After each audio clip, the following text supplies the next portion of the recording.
রাষ্ট্র তুমি কার এরকম একটা প্রশ্ন বেশ মাঝে মাঝেই মাথা চেড়ে দিয়ে ওঠে আমাদের সমাজে।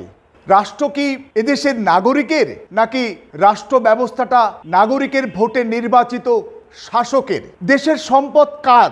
দেশের আপামর সাধারণ নাগরিকের, নাকি জনগণের ভোটে নির্বাচিত সমস্ত রাষ্ট্রের ক্ষমতা দখল করা সেই সমস্ত নেতাদের? দেশের সম্পদের মালিক তারা।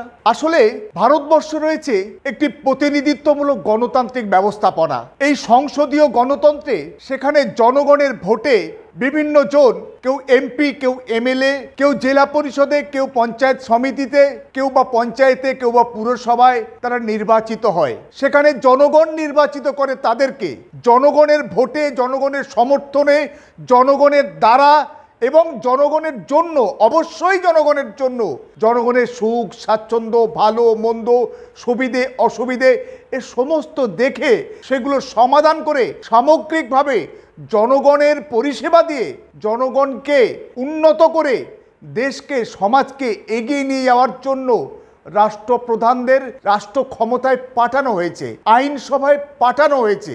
অর্থাৎ এমএলএ, এমপি, মুখ্যমন্ত্রী, প্রধানমন্ত্রী এরা হচ্ছে প্রতিনিধি, জনগণের প্রতিনিধি। তাহলে জনগণ হচ্ছেন মালিক এবং তারা হচ্ছেন প্রতিনিধি। কিন্তু আজকের ভারতবর্ষে, আজকের পশ্চিমবঙ্গে একটু যদি ফিরে তাকানো যায় তাহলে দেখতে পাওয়া যাবে আসলে মালিককে প্রতি মুহূর্তে প্রতিনিধি যেন চমকাচ্ছে। প্রতিনিধি অর্থাৎ রাষ্ট্র ক্ষমতায় পৌঁছে যাওয়া বিভিন্নভাবে সেই সমস্ত রাষ্ট্রবেত্তারা তারা দেশের নাগরিকের উপরে প্রতি মুহূর্তে নজরদারি চালাচ্ছে এবং সেখানে তাদের বিরুদ্ধে প্রতি মুহূর্তে যদি পান থেকে চুন খসে অথবা তারা যদি প্রশ্ন করে, তারা জানতে চায় যে তার প্রতিনিধি ঠিক করছে না বা এটা করা উচিত, অর্থাৎ প্রশ্ন করা, নিঃশর্ত আনুগত্য না করা, এর অপরাধে দেশের নাগরিকদের, রাজ্যের নাগরিকদের বিভিন্ন সময় দারুণভাবে মাসুল গুনতে হচ্ছে। কখনো কখনো এই রাষ্ট্রবেত্তাদের ভুল, অন্যায় বা অপকর্মের জন্যে সাধারণ নাগরিক তারা যদি প্রশ্ন তোলার কারণে তাদের বিরুদ্ধে এমনকি রাষ্ট্রদ্রোহের পর্যন্ত মামলা আনা হচ্ছে। আপনারা জানেন যে কিছুদিন আগে পেগাসাস কি একটি সফটওয়্যার যেটা ইসরায়েল তৈরি করেছে এবং সেখানে কোনো ব্যক্তি বিশেষ বা সংগঠন এটা কিনতে পারে না, রাষ্ট্র এটা কিনতে পারে। আমরা জানলাম যে ভারতবর্ষ নাকি এই পেগাসাস সফটওয়্যারটি কিনেছে ইসরায়েলের থেকে এবং সেটা নাকি অভিযোগ আছে যে ভারতবর্ষের বিভিন্ন রাজনৈতিক দলের নেতা বা দায়িত্বশীল সাংসদদের কাছে তাদের ফোনে আড়ি পেতে তাদের গুরুত্বপূর্ণ তথ্য চুরি করার চেষ্টা হয়েছে বা চেষ্টা চালানো হচ্ছে এই পেগাসাস সফটওয়্যারকে ব্যবহার করে। একইভাবে নাগরিক পরিচয়পত্র দেয়া হয়েছে রাষ্ট্রের পক্ষ থেকে রাষ্ট্রীয় নজরদারি চালানোর জন্য। প্যান কার্ড করা হয়েছে যাতে ব্যাংক অ্যাকাউন্টের বিভিন্ন যে ট্রানজাকশন, বিভিন্ন যে আর্থিক লেনদেন যাতে সুষ্ঠুভাবে হয়, সেখানে কোনো কারচুপি না হয় তার জন্য প্যান কার্ড। পরবর্তীকালে তৈরি হচ্ছে আধার কার্ড, যে সেখানে একেবারে আমাদের চোখের ছবি, আমাদের 10 আঙুলের ছাপ সমস্ত কিছু সেখানে রক্ষিত, আমাদের ছবি সেখানে রক্ষিত।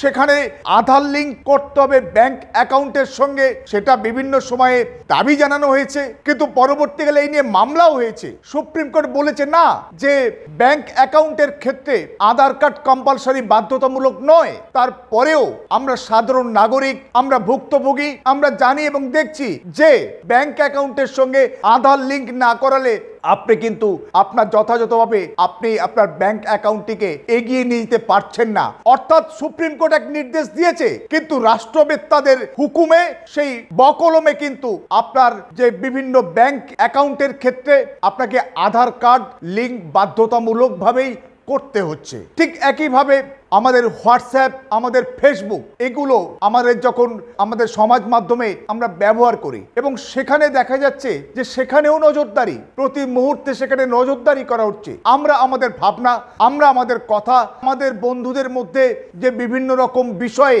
আলোচনা, পর্যালোচনা আমরা করতে পারি, এটা আমাদের নাগরিক অধিকার, এটা আমাদের বাক স্বাধীনতা এবং সেটাকে রাষ্ট্রকে এগিয়ে নিয়ে যাওয়ার জন্য। কিন্তু সেখানেও বিভিন্ন সময়ে নজরদারির অভিযোগ আনা হয়েছে এবং নজরদারি চলছে বলে মনে করা হচ্ছে। কয়েকদিন আগে অ্যাপল কোম্পানি তারা বিভিন্ন হ্যান্ডসেট, মোবাইল ফোন এবং ল্যাপটপ তারা তৈরি করে এবং তাদের যারা ওই ল্যাপটপ ব্যবহার করে, অ্যাপেলের বা মোবাইল ফোন ব্যবহার করে, তাদের কাছে একটা অ্যালার্মিং মেসেজ এসছে যে তাদের যে অ্যাপেলের হ্যান্ডসেট বা তাদের যে ল্যাপটপ সেখানে কিন্তু তাদেরকে বিভিন্ন রকমভাবে আড়ি পেতে সেখানে তথ্য চুরির একটা সম্ভাবনা আছে, তাদের সাবধান করা হয়েছে অ্যাপেল কোম্পানির পক্ষ থেকে। কারা এই সমস্ত সাধারণ নাগরিকের তথ্য চুরি করতে চাইছে এ নিয়ে প্রশ্ন উঠেছে, প্রশ্ন উঠছে।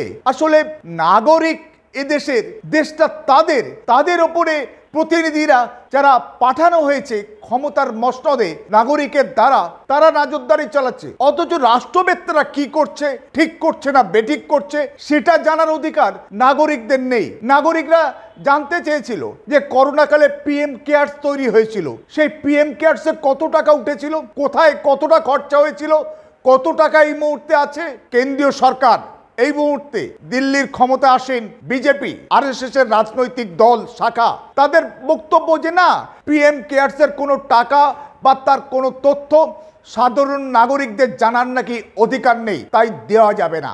দেশের প্রধানমন্ত্রী, দেশের নাগরিকদের যিনি ভোটে নির্বাচিত হয়ে প্রধানমন্ত্রী হয়েছেন, তিনি কতটা লেখাপড়া শিখেছেন, তিনি কি দেশ চালাবার পক্ষে উপযুক্ত কিনা, বা সেই জ্ঞান বা মেধা আছে কিনা, তার শিক্ষাগত যোগ্যতা কত, কোথা থেকে তিনি পড়াশোনা করেছিলেন, দেশের নাগরিকদের স্বাভাবিক আগ্রহ জানার। কিন্তু বলছে কি, যদি আপনি প্রধানমন্ত্রী নরেন্দ্র মোদীর আপনি ডিগ্রি জানতে চান বা কোথায় পড়েছেন, কবে পড়েছেন, সেটা জানলে বা জানতে গেলে নাগরিক আপনার কিন্তু জরিমানা হতে পারে।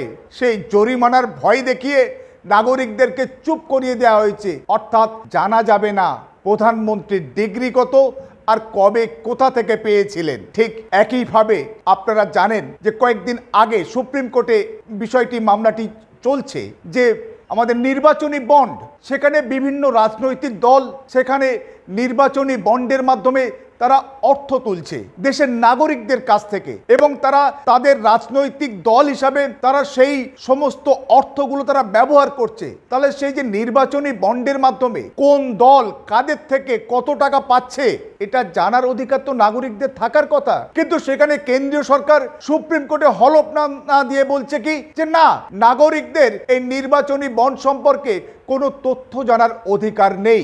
অর্থাৎ নাগরিক, তোমার সবকিছু তথ্য জানার অধিকার আছে, তোমার সমস্ত গোপন তথ্য পর্যন্ত রাষ্ট্রবেত্তাদের জানার অধিকার আছে, অথচ নাগরিক, তোমার যে প্রতিনিধি যাকে তুমি পাঠিয়েছো আইনসভায় তোমার সমাজের দেশের ভালো করার জন্য, সে তারা কি কি করছে, কি ভুল করছে না ঠিক করছে, সেখানে আপনি তথ্য চাইলেও আপনি পাবেন না। 2005 সালে মনমোহন সিং সরকার তৈরি করেছিল রাইট টু ইনফরমেশন অ্যাক্ট, ঐতিহাসিক আইন। ভারতবর্ষের মানুষ খুব উৎসাহিত হয়েছিল যে না, খুব দরকার ছিল এই আইনটি, কিন্তু সেই আইনটাকে ব্যবহার করতে গিয়ে প্রতি মুহূর্তে সাধারণ নাগরিক বিভিন্ন সমস্যার সম্মুখীন হচ্ছে। সেখানে বিভিন্ন সময় বিভিন্ন রাজ্য সরকার, কেন্দ্রীয় সরকার বলছে কি না, এটা দেওয়া যাবে না, ওটা দেওয়া যাবে না, সেটা দেওয়া যাবে না।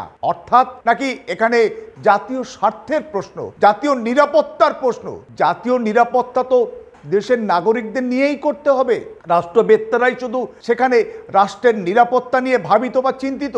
যদি তাই হয়, আজকের আমার দেশের সম্পদ লুট করে যারা বিদেশে গিয়ে বসে আছে, তাহলে এই রাষ্ট্রবেত্তারা তাদের আটকাতে পারলো না কেন? কেন মেহুল চোস্কি, বিজয় মালিয়া বা নীরব মোদিরা আজকে লক্ষ লক্ষ কোটি টাকা রাষ্ট্রায়ত্ত ব্যাংক থেকে নিয়ে লুট করে তারা পালিয়ে গেল কি করে?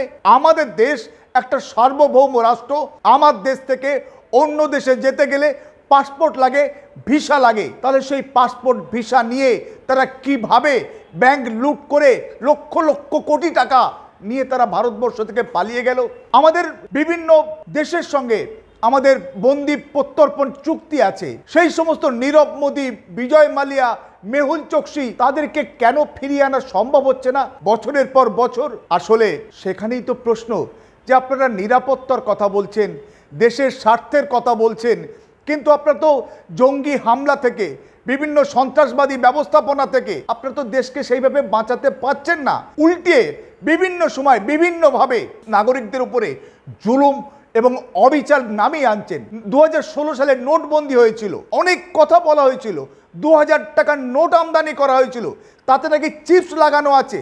এই 2000 টাকার নোট এলে এবং এই নোটবন্দির ফলে সমস্ত জঙ্গিদের মেরুদণ্ড ভেঙে দেওয়া হবে এবং সমস্ত জাল নোট তৈরির যে ব্যবস্থাপনা সেটা আর কখনো থাকবে না। কিন্তু জাল নোট ব্যবস্থা কি সেখানে এখনো কি জাল নোট উদ্ধার হচ্ছে না? এখনো কি সেই 2000 টাকার নোট তো তুলে নেওয়া হলো, 2000 নোটের চিপস নাকি ছিল, 2000 নোটও তো প্রতি মুহূর্তে সেখানে জাল হয়েছে বলে আমরা ভারতবর্ষে জানতে পেরেছি। তাহলে রাষ্ট্রবেত্তারাই প্রতি মুহূর্তে ভুল করছে, তারা নাগরিকদের উপর চমকাচ্ছে নাগরিকদের প্রশ্ন তোলার জন্য। তাই ভারতবর্ষের বিভিন্ন বিশিষ্ট নাগরিকরা যারা এই রাষ্ট্রের চোখে চোখ রেখে রাষ্ট্রের ফুলগুলো ধরিয়ে দিতে চায়, রাষ্ট্রের অন্ধ আনুগত্য না করে, তাদের অনেকেই আজকে কারাগারে বন্দী হয়েছে।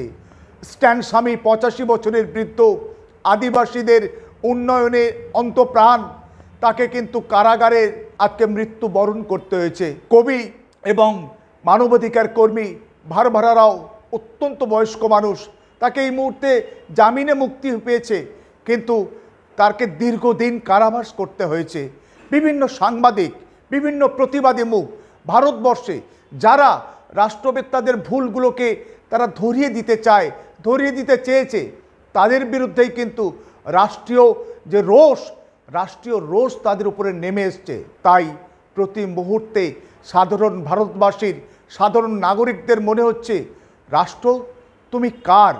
নাগরিকের নাকি নাগরিকদের ভোটে নির্বাচিত ওই সমস্ত শাসকদের? সেটাই কিন্তু খুব গভীর এবং কঠিন প্রশ্ন আজকের ভারতবর্ষের প্রেক্ষাপটে।